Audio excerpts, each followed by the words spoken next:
रमज़ानुल मुबारक अपनी तमाम रहमतों, बरकतों और अपनी फ़ज़ाइल के साथ हमारी ज़िंदगियों में वादर हो गया है। आप सब लोगों को रमज़ानुल मुबारक की ढेरों ढेर मुबारकबाद और मेरी दुआ है कि आप सब लोगों को रमज़ानुल मुबारक की तमाम बरकतें, तमाम फ़ज़ीलतें, तमाम की तमाम जो आप लोगों की दिली मुरादें हैं और जो दुआएँ हैं वो अल्लाह ताला इस रमज़ानुल मुबारक में पूरी करे और आप लोगों का रमज़ान बहुत खूबसूरत और बहुत अच्छा गुज़रे। अस्सलामु अलैकुम। Welcome back to my channel simple life solution. कैसी है मेरी यूट्यूब फैमिली, चुन्नी मुन्नी सी छोटी छोटी सी यूट्यूब फैमिली कैसी है? और उम्मीद करती हूँ कि आप सब लोग खैरियत से होंगे। मैं भी ठीक ठाक हूँ और रमज़ान मुबारक की तैयारियों में मशगूल हूँ, क्योंकि ये एक दिन पहले का ब्लॉग है जो मैं अब कुछ क्लिप पहले के हैं, कुछ सहरी के हैं होंगे इस वीडियो में। तो ये कुछ चटनी वगैरह रह गई थी मेरी, तो फिर मैंने ये भी बनाई और इसके अलावा और भी दीगर काम थे, क्योंकि रमज़ान मुबारक की मगरिब का वक्त था, ये मगरिब के बाद का वक्त था। कुछ तैयारियां रह गई थी मेरी जो मैंने मुकम्मल करी हैं इसमें। और आप लोगों के रमज़ान कैसे गुज़र रहे हैं और आप लोग किस तरीके से तैयारियां कर रहे हैं और किस तरीके से इस्तकबाल कर रहे हैं रमज़ान का, प्लीज़ कमेंट बॉक्स में ज़रूर बताइएगा मुझे। और रमज़ान मुबारक की में एक चीज़ को अपने ऊपर लाज़िम बना लें और वो है वक्त की पाबंदी करना। वक्त की पाबंदी करेंगे तो हर चीज़ बहुत अच्छे से गुज़रेगी और हमारा रोज़ा निहायत पुरसुकून और बहुत अच्छा गुज़रेगा। माशाल्लाह से मौसम तो बहुत ही अच्छा है, कराची वालों के लिए भी बहुत अच्छा है, वरना पंजाब साइड पर तो बारिशें हो रही हैं, मौसम अच्छा खासा ठंडा हो गया है वहाँ का। लेकिन कराची का मौसम भी अच्छा खासा बेहतर है कि रोज़े हमारे बड़े अच्छे और पुरसुकून गुज़रेंगे। और इसी चीज़ को मद्देनज़र रखते हुए ये है कि कुकिंग भी ज़रा अच्छी हो जाएगी, कुछ पकवान भी 1 से 2 ज़्यादा बन जाएंगे, वरना तो ज़रा गर्मी की वजह से बेहाली हो जाती है हाउसवाइफ़ कि अब क्या बनाए और क्या नहीं बनाए। तो ये तमाम चीज़ें, मौसम भी बहुत ज़्यादा असरअंदाज़ होता है इंसान की तबीयत पर, उसकी ज़िंदगी पर, कि मौसम अच्छा हो तो बहुत सारे काम इंसान बहुत आराम से कर लेता है। और मुझे तो वैसे भी सर्दियाँ बहुत पसंद हैं। यहाँ पर चाय बना रहे थे कि जनाब चाय नहीं हो, तो फिर शाम में लेट हो गई थी आज मेरी चाय थोड़ी सी, तो चाय ना हो तो फिर शाम का मज़ा ही नहीं आता है, क्योंकि ट्यूशन के बच्चे जब जाते हैं उसके बाद ही मैं चाय बनाती हूँ। मैंने आपको पहले भी बताया था मैं ट्यूशन और मदरसा दोनों रन करती हूँ। और बस इस रमज़ान पूरी कोशिश करें कि आपके जो दीनी फ़राइज़ हैं, दीनी अस्कार हैं, वो पूरे मुकम्मल हों और इधर-उधर की बातें जो कहता है उसे छोड़ दें, जो जिस तरीके से कर रहा है उसे अपने मकसद में करने दें। लेकिन बस ये है कि आप सही रहें और अपने मेंटल पीस को बहुत ज़्यादा अहमियत दें कि आपका दिमाग पुरसुकून है ना, तो फिर आप हर चीज़ बहुत बेहतर तरीके से कर लेंगे। तो जो कहता है वो कह लें। जॉइंट फैमिली सिस्टम में ज़रा रमज़ान मुबारक में थोड़ी खटपट इस कामों पर हो जाती है कि कभी कोई रोज़ा रखकर स्लो हो जाता है, तो कभी देवरानी को ज़्यादा काम करना पड़ जाता है, तो कभी जेठानी जी को ज़्यादा काम करना पड़ जाता है। बच्चों की स्कूलिंग के साथ उनका खाना पीना हर चीज़ ये है कि मैनेज करनी पड़ती है और बाज़ औक़ात, बल्कि अक्सर औक़ात इन चीज़ों पर बुरा भी लग जाता है एक दूसरे को। तो यही है कि सब्र से बर्दाश्त से काम लें। एक दूसरे के मुँह लगने से बेहतर है, एक दूसरे को कोई भी बात, गलत बात कहने से बेहतर है या दिल आज़ारी करने से बेहतर है ख़ामोशी से आप वो काम सर अंजाम दे दें अल्लाह के लिए, कि हुकूकुल इबाद भी बहुत ज़्यादा अहमियत के हामिल हैं। बल्कि अल्लाह ताला माफ़ कर देगा, लेकिन हुकूकुल इबाद माफ़ नहीं करेगा। और सिला रहमी का भी अल्लाह ताला ने बहुत ज़्यादा अजर व सवाब रखा है। तो कोशिश करें कि इन तमाम चीज़ों में भी आप अपने आप को एक्टिव रखें और जो कहता है उसे कहने दें, जो कर रहा है उसे करने दें, जो आपने करना है वो आप करें।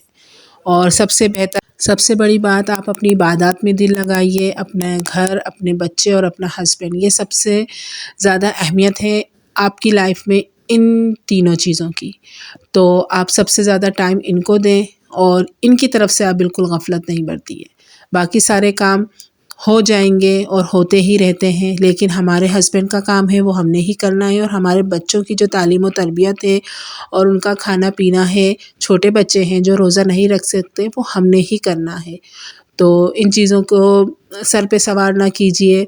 या अगर आपकी कोई ऐसी देवरानी है, जेठानी है जिनके बच्चे छोटे हैं, तो इस तरीके से आप मैनेज करें कि एक दिन आप उन बच्चों को खाना खिला दें, बना लें और एक दिन आपकी जिठानी कर लें। इसी तरीके से घुल मिल कर काम को मैनेज कर आपस में बाँट कर काम करें। जॉइंट फैमिली सिस्टम के लिए स्पेशली मैं कह रही हूँ।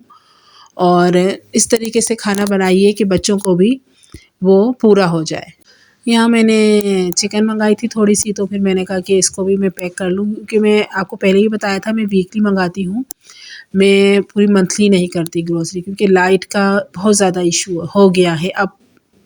तो इससे बेहतर है कि चीज़ें ख़राब हों और फिर प्रॉब्लम हो, तो इससे बेहतर है कि आप उतना ही मंगाएँ जितना आपका यूज़ हो।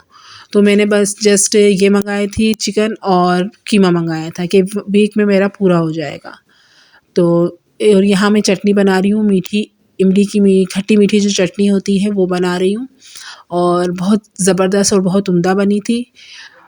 बस यही है, रमज़ान मुबारक की तैयारियाँ यही होते हैं हाउसवाइफ़्स के काम, के बस कामों में लगी रहें और काम निपटाती रहें। यहाँ मैं आपको एक टिप और दे रही हूँ, ये मेरी है पुरानी ट्रे।